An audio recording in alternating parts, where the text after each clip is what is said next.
guys, welcome to today's video and welcome back to my channel. If you're new here, my name is Mariola. Today we're revisiting an old recipe that we tried on my channel about a year ago for my sister's birthday. We tried to do the frog cake, which was a trend back on TikTok and on Pinterest. If you haven't seen it, it was actually a complete failure because I wasn't able to do the frog correctly with the buttercream, but it actually got the attention of a very sweet YouTuber named Anne. She has a channel called How to Cook That. This was part of her series called Cake Rescue, Fixing Viral Cake Fails, and I will let you hear what she had to say. Is pouring buttercream on top of the cake that they made. Buttercream should not be thin like custard. This is a red flag already. Something is very wrong.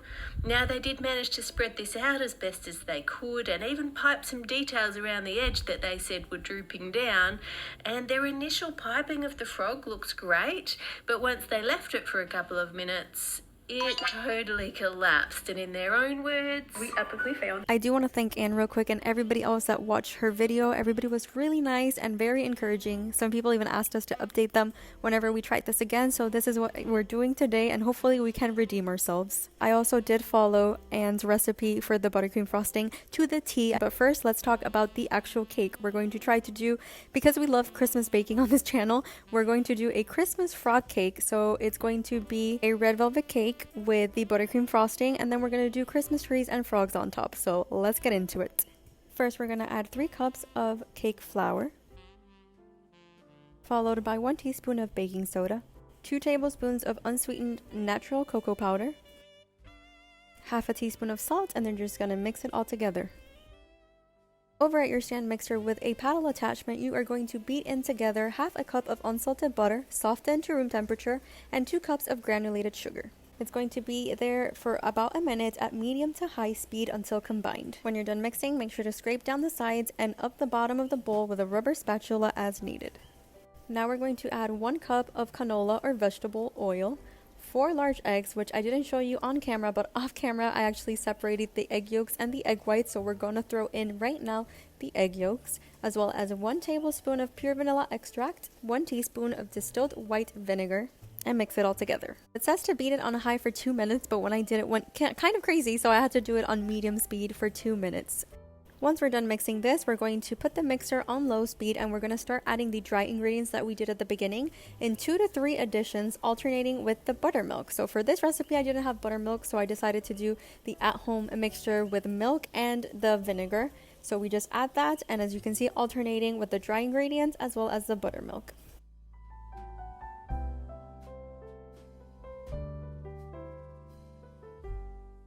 Then it's time to add the food coloring. So the recipe calls for gel food coloring, which I wasn't able to find, so I just used the drops. And I swear I threw in there like over 20 to 30 drops, and it still was not getting to the full red color, so I just gave up. But it's supposed to be a lot more red, but it is what it is. Remember the 4 egg whites? Well, now it's time to actually whisk them vigorously. It can be with a handheld or a stand mixer. It's until soft peaks form. I didn't get it on camera, but I promise I did them off camera. Now it's time to gently fold into the cake, and if you don't know what that means, you should definitely ask David from Schitt's Creek. Also, this part was super fun because the batter is going to start getting super, I don't know, really fluffy. So it was really cool because you can definitely see it transform. Now it's time to grab 2 9-inch cake pans. We're going to put parchment paper at the bottom and then we're going to grease it on top of it. And then you just divide the batter between both cake pans.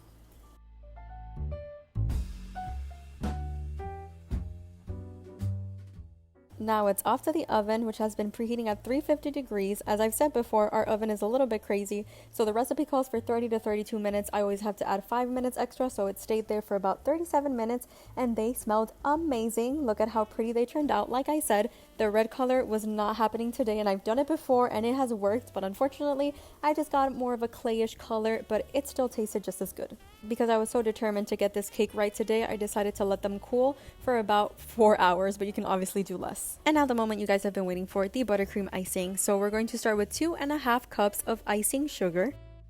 Then add half a cup of margarine. You can also do butter, but since Anne did in her video margarine, I wanted to follow it to a T.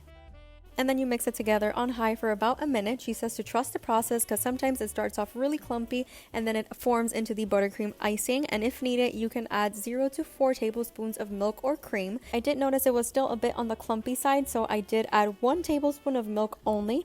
And then voila, it actually formed into the buttercream icing and I was super excited. I also put the buttercream to the test and says that if it's drooping, then it's obviously not the right consistency, but if it sticks, then it's perfect. So it survived Anne's test. Then it was time to actually build the cake. So you're just gonna remove the parchment paper and everything around it, and you're just gonna put it upside down.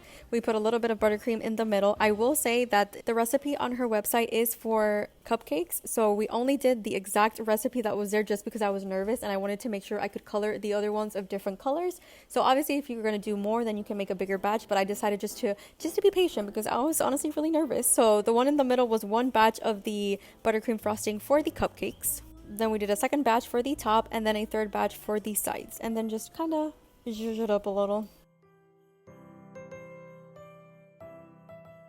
And this was the end result. So we put the cake in the fridge for about an hour, and then it was time to work on our frogs and our Christmas trees. So we did another batch of buttercream, and this time we did diet green. Then came the birth of the frogs. So I was super excited because the buttercream was actually sticking. We struggled a little bit with making it smooth, so we didn't have the acetate paper that Anne uses in her video, but we did use these cake shaper, I don't know what to call it, to kind of smooth it out. My sister did an amazing job. I then wet my hands with a little bit of water to kind of see if I can shape it, and I did, but it just started getting a little bit droopy, so we decided not to do that again. So she killed it with forming these frogs, and then one of them came out way too good and too similar to a Christmas tree. So you're gonna see he's gonna be in the frog area, but it's actually a Christmas tree.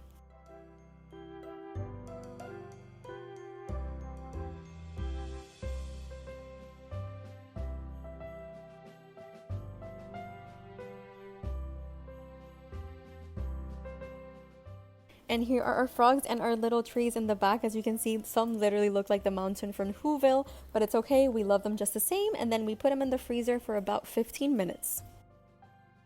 After that, it was time to work on the little hands as well as the eyes that are on top.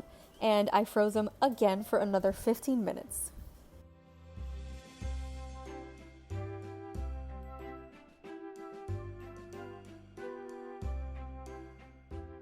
I was literally screaming when I was recording this because I was so excited at the fact that they were holding their shape and they were looking cute. Granted, they're not like bakery store ready, but it was an upgrade from the last video. After freezing them for another 15 minutes, then it was time to actually do the eyes and the smile. And I don't know, I think they're really cute. They still kind of look like Jabba the Hutt, but like a way cuter Jabba the Hutt.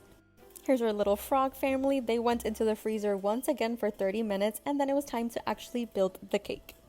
We were trying to count our blessings, so we just decided to not over decorate the cake, and we added a couple of star sprinkles on top of the trees, and we gave some as well to the frogs. So our story that we're trying to tell with this cake is that there is this frog family that decided to go buy their tree, and they already had the stars on top, so they were looking for the perfect one to take home that kind of matched the stars that they had in their hands.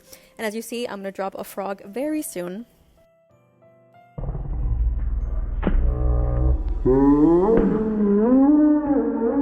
There he goes. We panicked, but it's there. So our story is that the ones that are to the left are the mom and the dad, and then the favorite child, and the one that you see all to the far right is the lonely child, the lesser favorite one. And this is our frog cake all complete. I am super ecstatic about how it all came out. I'm so thankful that this recipe worked despite of the Puerto Rico heat. As you can see, they're super well done. So I feel like the combination of the recipe as well as freezing them for about 30 minutes to an hour definitely worked. But I do want to show you guys 10 minutes passed and look at how they're sweating already. Even though I have the AC on, the Puerto Rican heat is no joke. But then here is our, this is us cutting it. I don't know why it makes me laugh so much because you can see the frogs jiggling. But there you can see the red velvet in the middle. It tasted so good, I must say. My sister and my parents and I absolutely loved both the cake recipe and the buttercream frosting. We had never had margarine in our frosting, so we were kind of worried, but it was delicious. So I definitely recommend you try it. And I want to show you how the frog sticks. No matter what my sister did with her slice, it stuck. And now I can't remember if she actually ate it or she saved it because she loved that loner kid so much. But in the end, we actually added some sprinkles on top of the cake because we just wanted to make it a little bit more festive. But we loved this recipe. Thank you so much to Anne and everybody for encouraging us to try this again. And we're so happy with how it came out. And thank you so much for watching this video. And I will see you in the next one. Bye!